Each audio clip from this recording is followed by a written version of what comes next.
Nabi Idris adalah salah satu keturunan Nabi Adam generasi ke-6 yang mendapatkan keistimewaan sebagai pewaris estafet kenabian bagi umat manusia. Dalam akidah Ahlussunnah wal Jamaah, Nabi Idris termasuk ke dalam 25 nabi yang wajib diketahui oleh umat Islam.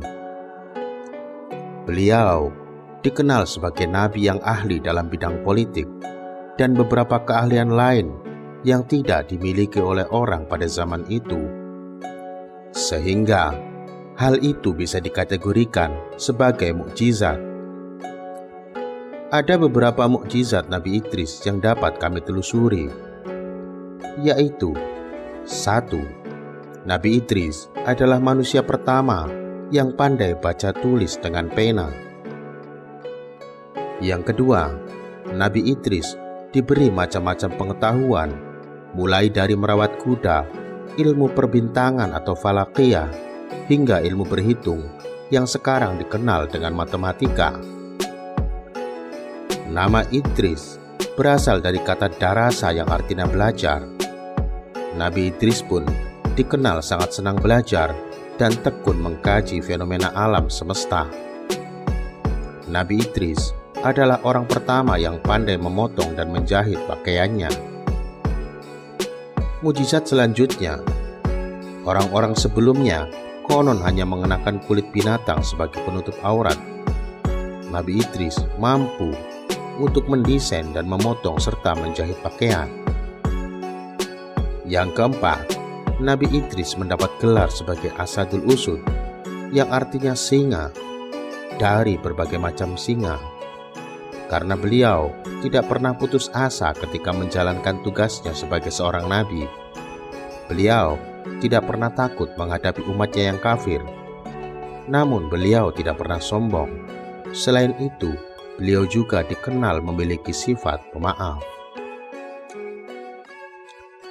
Nabi Idris, atau dalam Alkitab disebut dengan nama Henokh, adalah seorang nabi yang dianggap sebagai bapak penulis pertama sejak kelahiran Nabi Adam di dunia. Namun, apakah Anda tahu, ternyata Nabi Idris juga dikaitkan dengan beberapa mitologi yang berkembang di beberapa kebudayaan di seluruh dunia. Apa saja jejak-jejak mitologi yang dikaitkan dengan Nabi Idris? Simak hanya di Tinta Pena di Anong-Anong TV. Tapi sebelumnya kami ingatkan kepada para sedulur semua untuk menyiapkan makanan atau minuman sebagai teman nonton Anda, karena edisi kali ini berdurasi cukup panjang. Kami membagi kisah ini dalam beberapa bagian, dan di setiap bagian akan kami jeda untuk Anda beristirahat sejenak. Jangan lupa juga untuk terus mendukung channel ini dengan mengklik tombol subscribe, like dan share, serta tinggalkan pesan di kolom komentar. Terima kasih dan selamat menyaksikan.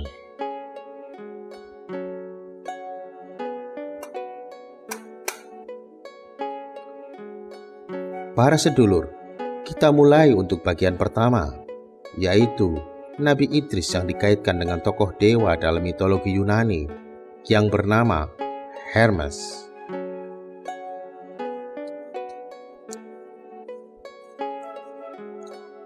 Dalam mitologi Yunani, Hermes adalah dewa yang dilahirkan di Gunung Kellina di Arkadia. Hermes adalah anak dari Zeus dan Maia dan merupakan salah satu dewa Olympus. Hermes adalah pelindung daerah perbatasan, para pengelana, gembala, pencuri, penipu, pidato, sastra dan puisi, olahraga, pengukuran, penemuan dan perdagangan. Simbolnya meliputi kura-kura, ayam jantan, sandal bersayap, topi bersayap, dan kadukeus. Dalam mitologi Romawi, Hermes dikenali sebagai Merkurius, dewa perdagangan yang diadaptasi dari mitologi Etruska. Kisah penyamaan antara Nabi Idris dan Hermes ini pertama kali muncul dari penggalan surat yang dibuat oleh anonim 900 tahun yang lalu. Dalam surat itu dinyatakan bahwa nama asli Hermes adalah Henok atau Idris. Dia adalah seorang penghuni di dataran tinggi Cina. Mengidentikan Hermes dengan Henok atau dikenal sebagai Nabi Idris dalam tradisi Islam bukanlah suatu hal yang mengejutkan, karena telah banyak pemikir sejak zaman dahulu yang juga memberikan opini seperti itu, mengatakan bahwa Hermes atau Henok sebagai penghuni di dataran tinggi Cina lah yang membuat surat anonim itu menjadi sensasional. Terlebih karena yang teridentifikasi sebagai penulis surat anonim itu adalah seorang tokoh ilmuwan besar yang jika dipikir-pikir rasanya tidak perlu lagi membuat sesuatu yang kontroversi hanya untuk membuat dirinya menjadi terkenal. Penulisnya diidentifikasi sebagai Ibnu Arfa Ras, seorang muslim Spanyol yang dikenal sebagai ahli kimia dari abad ke-12. Setidaknya demikianlah yang diungkap Joseph Needham dalam bukunya Science in Traditional China, A Comparative Perspective, yang mengutip surat anonim tersebut. Untuk lebih lengkapnya, Ibnu Arfa Ras mengatakan seperti ini. Nama asli Hermes adalah Ahnu, dengan kata lain Henok. Dia adalah seorang penghuni di dataran tinggi Cina, seperti yang ditunjukkan oleh penulis partikel emas, di mana dia mengatakan penambangan dijaga oleh Hermes di Cina dan Ares mungkin Horus menemukan cara melindungi pekerjaan itu dari genangan air. Sekarang, Ares tinggal di Cina di bagian bawah dan menjadi milik orang India pertama. Lebih lanjut, beliau mengatakan bahwa Ahnu turun dari dataran tinggi ke dataran rendah Cina ke India dan naik ke lembah sungai di Serendip, yaitu Ceylon, sampai ia tiba di puncak gunung di pulau tempat Adam turun. Begitulah cara dia menemukan gua yang disebutnya gua harta barang berharga. Terlepas dari benar atau tidaknya isi tulisan tersebut, pernyataan tersebut layak dipertimbangkan, terlebih jika menimbang reputasi Ibnu Arfa Ras sebagai seorang ahli kimia dari abad ke-12 yang terkenal dengan karyanya Sudurud Dahab, dianggap sebagai teks ilmiah puitis terhebat di dunia muslim, salah satu buku utama ilmu alkimia Arab. Demikian pula, Joseph Needham yang mengutip tulisan tersebut adalah seorang ilmuwan besar dunia yang tidak diragukan kredibilitasnya. Ia ahli biokimia Inggris, sejarawan dan ahli kebudayaan Cina. Dia terpilih sebagai anggota Royal Society pada tahun 1941, anggota British Academy pada tahun 1971, dan pada tahun 1992, Ratu Elizabeth II menganugerahkan kepadanya Companionship of Honor. Royal Society mencatat bahwa ia adalah satu-satunya orang yang semasa hidup memegang ketiga gelar tersebut. Needham bersama rekannya Julian Huxley adalah salah satu pendiri organisasi pendidikan, ilmu pengetahuan dan kebudayaan PBB, atau yang sekarang disebut dengan UNESCO. Adapun pengidentifikasian Idris sebagai Hermes, ini didasarkan pada keterangan yang menyebutkan bahwa Nabi Idris dilahirkan di Mesir. Mereka menyebutnya dengan nama Hirmisal Haramisah menurut bahasa Suryani. Sementara itu, dalam jurnal penelitian Museum Salajung disebutkan sebagai berikut. Orang pertama setelah periode Adam yang menulis dengan pena adalah Nabi suci Idris. Ia juga disebut sebagai Hurmus al-Haramisah Dal al-Mutallat, dengan alasan bahwa ia pernah menjadi nabi, raja dan filsuf. Dia juga disebut Hurmusul Awal. Dalam hal ini, sebutan Idris sebagai Hirmisal Haramisah ataupun Hurmus al-Haramisah dapat kita lihat jelas memiliki keidentikan dengan sebutan Hermes. Kita baru saja melewati bagian pertama, Mari kita lanjutkan ke bagian kedua, yaitu nama Idris yang dikaitkan dengan nama Henokh.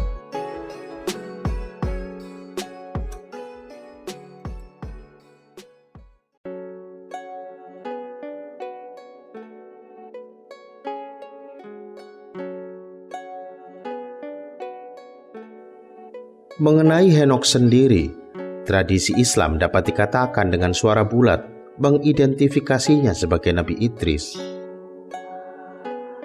Dalam buku Alexander yang berjudul Jewish Tradition in Early Islam, The Case of Enoch atau Idris,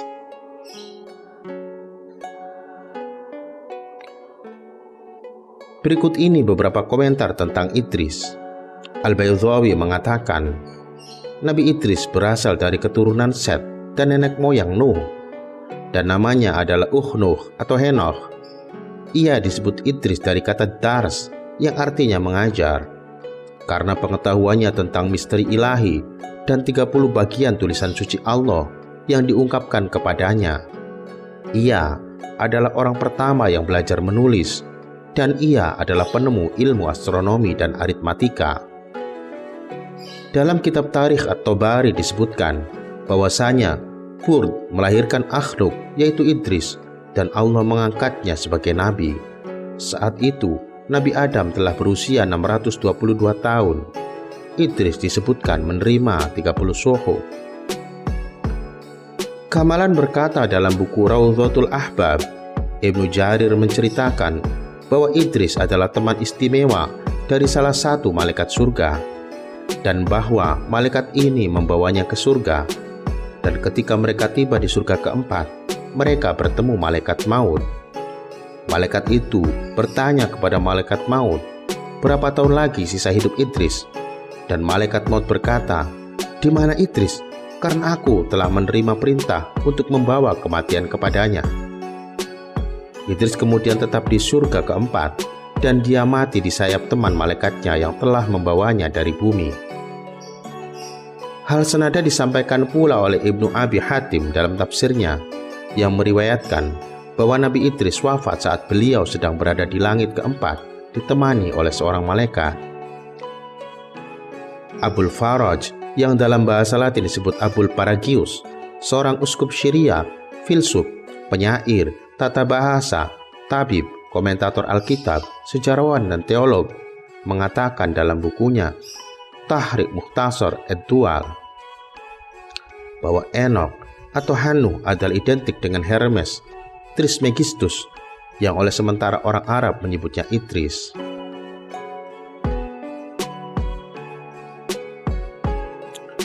Literatur Islam menceritakan bahwa Idris dijadikan nabi pada sekitar usia 40, sama dengan usia Muhammad ketika diangkat sebagai nabi. Diriwayatkan juga bahwa sebagai nabi ia membagi waktunya menjadi 2. 3 hari digunakan untuk berkhutbah, dan 4 hari semata-mata untuk ibadah menyembah Allah.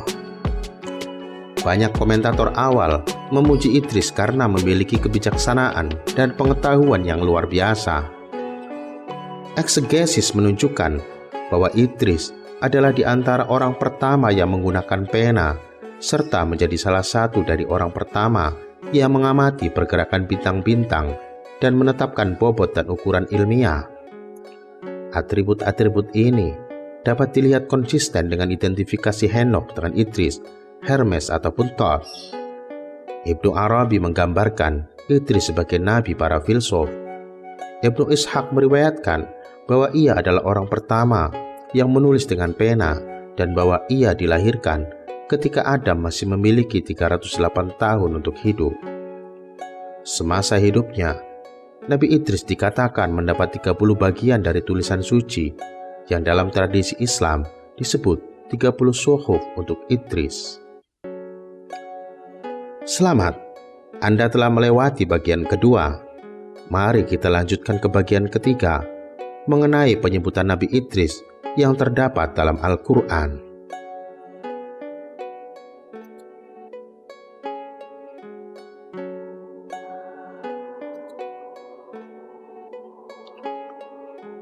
Nama Nabi Idris disebutkan 2 kali dalam Al-Quran. Bismillahirrahmanirrahim. Wadhkur fil kitabi Idrisa innahu kana siddiqan nabiyya wa rafa'nahu makanan aliyya. Dan ceritakanlah hai Muhammad kepada mereka kisah Nabi Idris yang tersebut di dalam Al-Quran.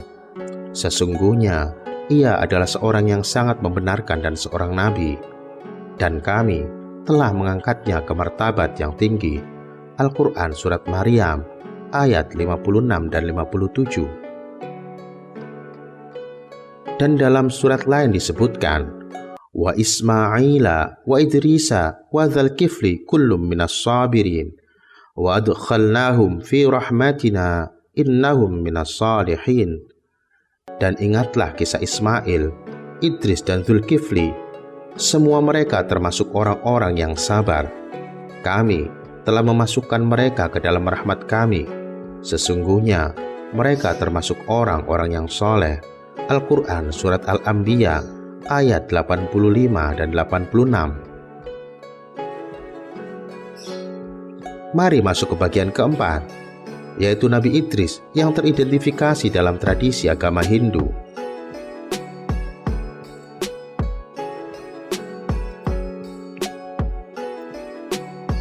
Jika dalam mitologi Mesir dikenal sebagai Thoth, di mitologi Yunani sebagai Hermes, dalam agama Sawami Yahudi, Kristen, Islam dikenal dengan nama Henokh ataupun Idris, lalu dikenal sebagai apa dalam tradisi Hindu?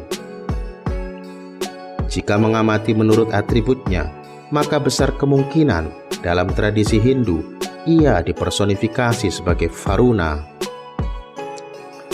Varuna adalah dewa yang kompleks di ajaran Hindu. Pada awalnya, ia adalah dewa langit, lalu kemudian menjadi dewa lautan. Dalam posisi awalnya sebagai dewa langit, ia dianggap memiliki pengetahuan tak terbatas. Pada akhir periode Veda, ia menjadi dewa penguasa laut dan sungai. Umumnya literatur yang membahas mitologi India mengidentifikasi Varuna sebagai dewa yang sangat kuno dalam jajaran dewa-dewa tertinggi mitologi India. Di lapisan paling awal, Rig Veda misalnya, Varuna memiliki tanggung jawab untuk menegakkan tatanan moral, keadilan atau artha, dan kebenaran atau satya. Sementara itu, kapasitasnya sebagai penguasa semua pengetahuan komprehensif ditemukan dalam Atharva Veda. Dalam Avesta, buku yang paling terkait dengan Nabi Zoroaster, kita menemukan bahwa orang-orang Irang memandang Varuna sebagai Ahura atau Tuhan, seperti dewa tertinggi mereka, Ahura Mazda. Dalam Rig Veda, teks agama India tertua, ia digambarkan sebagai pemberi keadilan, memberikan hukuman keras bagi pengikat orang-orang yang berbuat salah. Ia juga digambarkan sebagai dewa yang maha tahu. Varuna tahu jejak burung-burung di langit, jalur kapal di lautan, begitu juga perjalanan bulan dan angin. Demikianlah dari beberapa uraian identifikasi mengenai dewa Varuna di atas, kami pikir telah cukup memberi kita gambaran mengapa dewa Varuna dalam mitologi India tercatat sebagai dewa yang mengalami pergeseran posisi dari dewa langit menjadi dewa air. Hal ini menarik karena hanya pada sosok Varuna saja hal ini terjadi. Dan berikut ini interpretasi yang dapat kami uraikan terkait fenomena tersebut. Mengenai posisi awal Varuna sebagai dewa langit, dapat dilihat sebagai wujud metafora pencapaian Henokh atau Nabi Idris dalam menguasai ilmu perbintangan atau astronomi. Makanya, dalam Rig Veda ada ungkapan seperti Varuna menyiapkan jalur matahari bagi dewa Surya atau Mitra. Varuna tahu jejak burung-burung di langit, begitu juga perjalanan bulan dan angin. Tugas Varuna yang kemudian beralih dari dewa langit menjadi dewa laut merupakan metafora pencapaian Henokh selanjutnya yang dapat mengimplementasikan ilmu astronominya sebagai petunjuk navigasi dalam pelayaran laut. Karenanya, ada ungkapan seperti Varuna tahu jalur kapal di lautan. Hal ini senada dapat kita temukan dalam atribut Hermes yang dianggap sebagai pelindung orang yang melakukan perjalanan atau musafir. Dalam hal ini, mesti dipahami bahwa ilmu perbintangan bukan saja digunakan untuk navigasi pelayaran laut, tapi juga digunakan orang-orang di masa kuno sebagai penuntun dalam perjalanan di darat. Selamat, Anda telah melewati bagian keempat. Silakan beristirahat terlebih dahulu sebelum memasuki bagian kelima.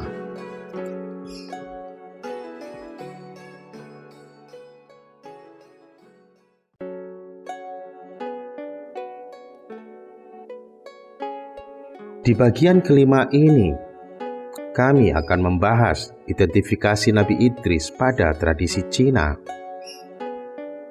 Dalam legenda Cina, diriwayatkan bahwa tak lama setelah menyatukan Cina, Kaisar Kuning atau Huangdi yang tidak puas dengan metode ikatan simpul atau Quipio, ia merasa bahwa menggunakan simpul untuk membuat catatan jauh dari memenuhi persyaratan. Ia kemudian memerintahkan sejarawannya Chang Jie, dalam literatur lain disebut sebagai Menteri Huangdi, untuk menemukan cara membuat kata-kata. Di sisi lain, ini bisa dikatakan kisah yang meriwayatkan saat di mana manusia mulai berpikir cara menggambar bunyi. Karena pada dasarnya aksara adalah cara kita menggambar bunyi. Untuk memenuhi permintaan tersebut, Chang Jie kemudian membangun sebuah rumah di sisi tinggi tepi selatan Sungai Huangshui pada waktu itu. Namun, meskipun ia telah bermeditasi keras untuk waktu yang lama, ia tidak mendapatkan apa-apa. Hingga suatu hari, ketika Chang Jie sedang berpikir, ia melihat seekor phoenix terbang dari langit, dan sesuatu di mulutnya terjatuh tepat di depan Chang Jie. Chang Jie mengambilnya dan melihat jejak kuku di atasnya. Namun, Chang Jie tidak bisa mengenali jejak kuku binatang itu. Jadi dia bertanya pada seorang pemburu yang kebetulan datang. Pemburu itu menatapnya dan berkata, "Ini adalah tanda kuku yang berbeda dari tanda binatang buas lainnya. Aku tahu sekilas." Chang Jie mendengar kata-kata pemburu dan terinspirasi. Ia berpikir bahwa segala sesuatu memiliki karakteristiknya sendiri. Percakapannya itu menginspirasi Chang Jie, menuntunnya untuk percaya bahwa jika ia dapat mengungkap dan menggambar karakteristik khusus yang membedakan setiap hal di bumi, benar-benar akan menjadi jenis karakter yang sempurna untuk menulis. Sejak hari itu, Chang Jie memperhatikan karakteristik semua hal, termasuk matahari, bulan, bintang, awan, danau, lautan, serta segala macam burung dan binatang.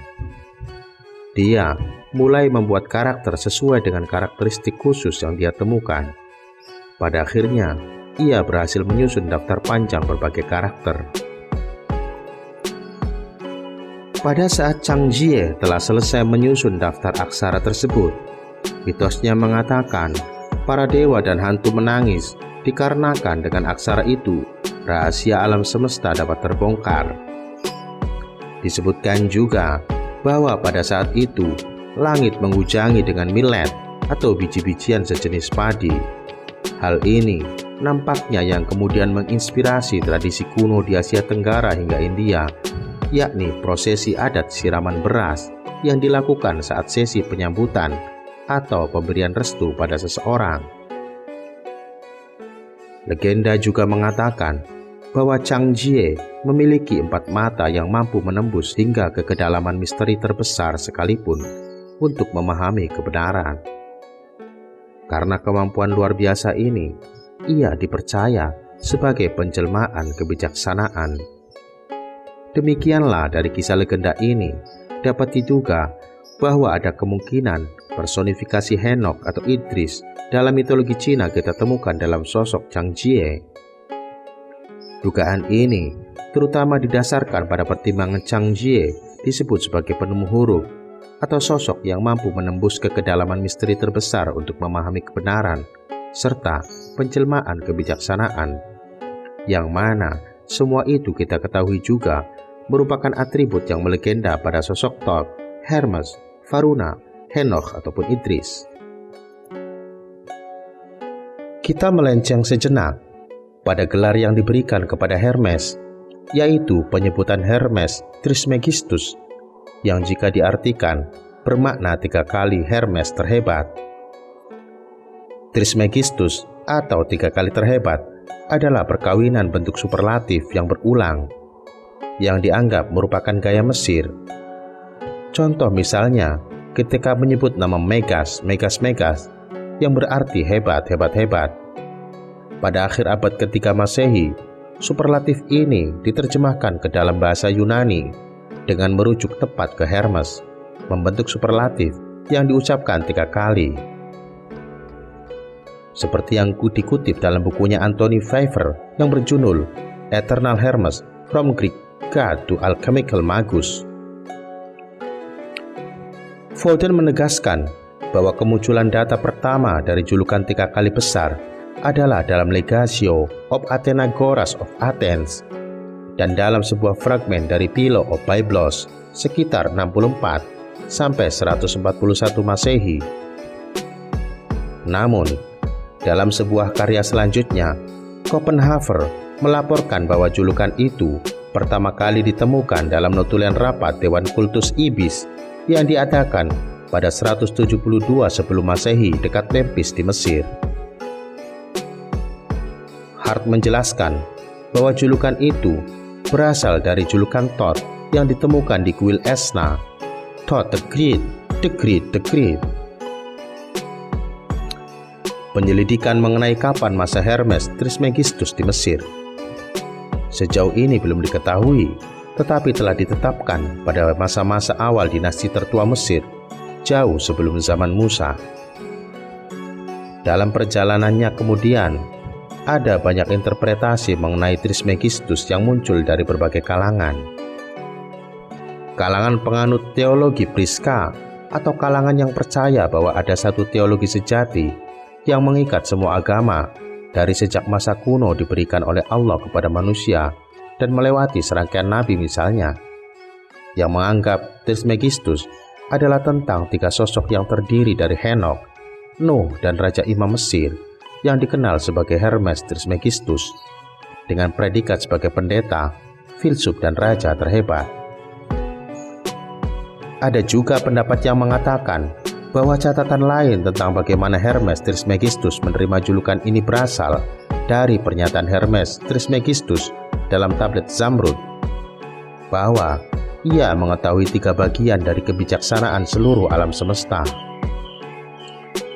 Tinta Pena sendiri berpendapat bahwa ada kemungkinan julukan Trismegistus atau 3 kali terhebat ini terkait 3 prestasi luar biasa yang ditorehkan Henoch. 2 diantaranya terekam dalam mitologi Hindu. Pertama, keberhasilannya sebagai manusia pertama yang menguasai ilmu astronomi membuatnya diganjar sebagai dewa langit. Kedua, keberhasilannya sebagai manusia pertama yang menerapkan ilmu astronomi sebagai ilmu navigasi, terutama dalam pelayaran di laut, membuatnya diganjar sebagai dewa laut. Dalam beberapa literatur, ia disebutkan sebagai dewa air, meliputi laut dan sungai. Ini dapat difahami oleh karena di masa lalu, pelayaran bukan hanya dilakukan di laut, tetapi juga di sungai, yang memungkinkan orang dapat terhubung dari wilayah pesisir hingga mencapai wilayah pedalaman. Adapun prestasi luar biasa yang ketiga, yang kemudian lebih dahulu ia temukan sebelum ilmu astronomi dan ilmu navigasi, adalah keberhasilannya sebagai manusia pertama yang menemukan sistem penulisan. Hal ini terekam dalam sosok Chang Jie dalam mitologi Cina sebagai manusia pertama yang menemukan aksara sebagai sistem penulisan. Atribut sebagai penemu tulisan sebenarnya juga terdapat dalam sosok Dewa Thoth dan mitologi Mesir dan Dewa Hermes dalam mitologi Yunani. Hanya saja atribut tersebut tidak selalu menonjol, mungkin karena terlalu banyaknya bentuk atribut yang diberikan pada kedua sosok dewa tersebut. Anda masih ingin melanjutkan ke bagian ke-6 atau bagian terakhir dari edisi ini? Bagi Anda yang belum, silakan klik subscribe, like, dan share untuk membantu perkembangan kanal ini. Mari kita memasuki bagian ke-6 mengenai istilah hermeneutika yang ternyata diambil dari kata Hermes.